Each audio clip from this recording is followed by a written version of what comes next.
And in speaking to people, you often get the response, and we talked about this last night actually, didn't we? That people will often say, "Well, I'm not religious." I'm not religious. Oh, no, I'm not religious. No. And what they generally mean by that is they don't follow some organized religion.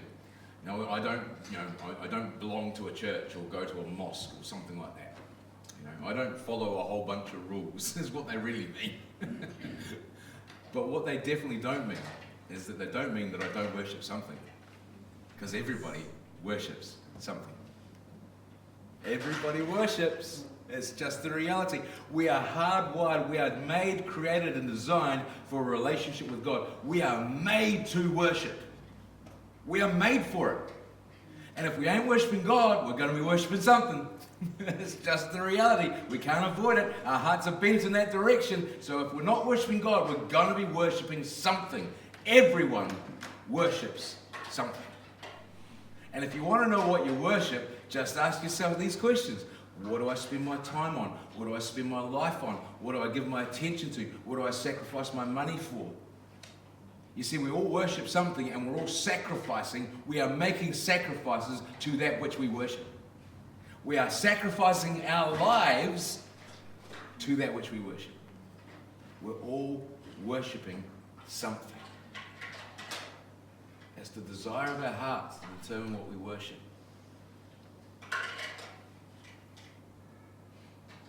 Some of us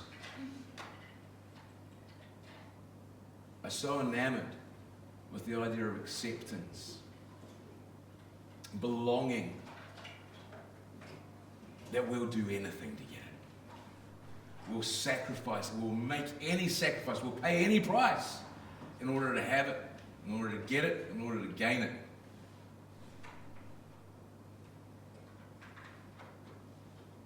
Some of us worship status, money, power, recognition. All of us worship something. Our hearts are bent towards something. And we'll sacrifice just about anything in order to get it.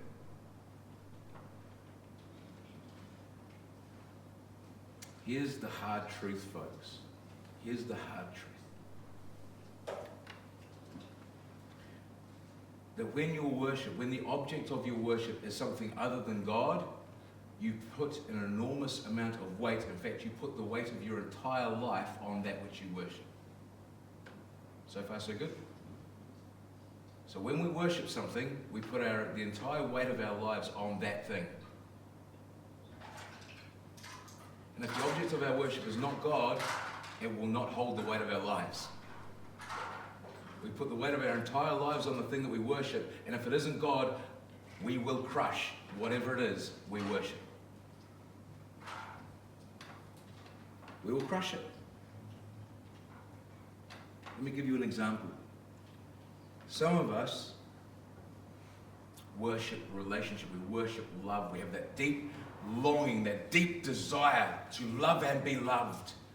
And so we see our husband or our wives, our spouses or our partners as the one who fulfills that deep need in us. And so we put all of our weight on our husband or our wife in order to give us that sense of love and belonging and acceptance that we need. And so we are putting an enormous weight on our husband or our wife, on our spouse, in order to fulfill that deep-seated desire, which can only be filled by the eternal, because there's an eternal hole in all of us, and it can only be filled by God. And so we're putting an enormous weight on the husband or the wife that we have in order to fulfill that desire that is in our hearts, that longing that is deep-seated and deep within us, and we inevitably end up crushing our husband or our wife because they can never fulfill that desire.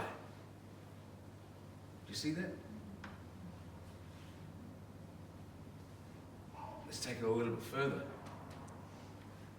When we have that sort of attitude towards our husband or our wife, and this is the prevailing attitude of our day, folks, that we are in relationship not in order to give but to receive, that we are in relationship in order that I be fulfilled, right? I'm just not being fulfilled by my husband or wife. I'm just not being filled up by them anymore, and so I'm going to kick them to the curb and go find someone who fills my needs, who meets my needs. That's the prevailing mood of the day. Right? Where was I going with that? Sorry, I just came back to myself for a moment, wondered what was going on. Worship. We worship stuff, right? What else was I saying? No, you watch the video later. I'm gonna. So we put in an enormous weight. We look for that person. We look for them to fulfill that need in us, right? What is that? What's the reality of that? What's the consequence of that? What's the implication of that? What it means is that we are actually using that person as a means to fill ourselves. We are using that person as a means to an end. We are using that person not for the relationship that we have with them, but that we feel fulfilled. Do you see that?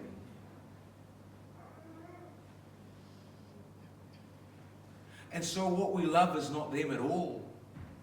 What we love is ourselves. Our pursuit is not them. Our pursuit is self-satisfaction, self-fulfillment. What do we worship? Oh, we worship ourselves.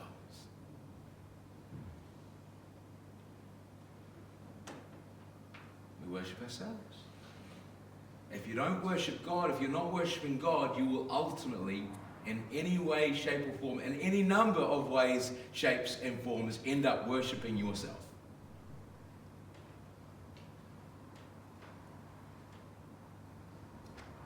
And you'll end up crushing everybody and every relationship you have in the meantime. Some of us look to our children for exactly the same thing. We put an enormous, you've heard of, those parents who are, living their lives through their kids, They're doing exactly the same. They're just using their kids instead of their husbands or their wives. They are looking for their satisfaction, their fulfillment through their children. And they are worshipping themselves and using their children as a means to an end in order that they be filled.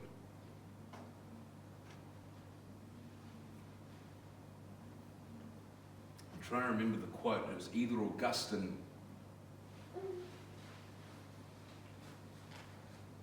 or Luther. I don't quite recall which off the top of my head.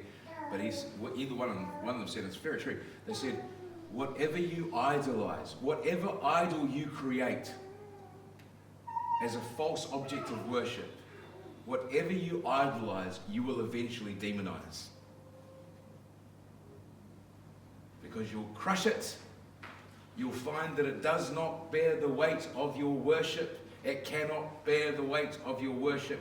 You will not be fulfilled in the pursuit of it. And in fact, in the pursuit of it, you will find yourself more empty than when you began. And where will the blame for that go? It'll go to that which you idolized. It'll go to that which you thought you were worshipping. Does everybody follow that? It doesn't matter what it is. The pattern is exactly the same. People take drugs. People drink for these very same reasons. They're looking for something that fulfills them. They're looking to fill that hole that is only to be filled by God with something. We all do it. We just use different means. And ultimately is just worshipping the self. Unless the object of your worship is God, you will end up crushing that which you love. You see, it's that which we love, that which we long for, that which we desire that drives our lives. We're all worshipping something.